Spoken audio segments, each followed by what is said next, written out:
Город называется Кальпы. Он находится возле Бенидорма в Испании.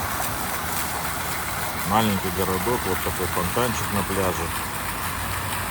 Скала вот эта красивая.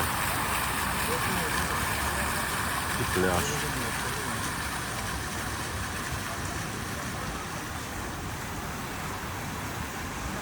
Вот там на горе люди живут.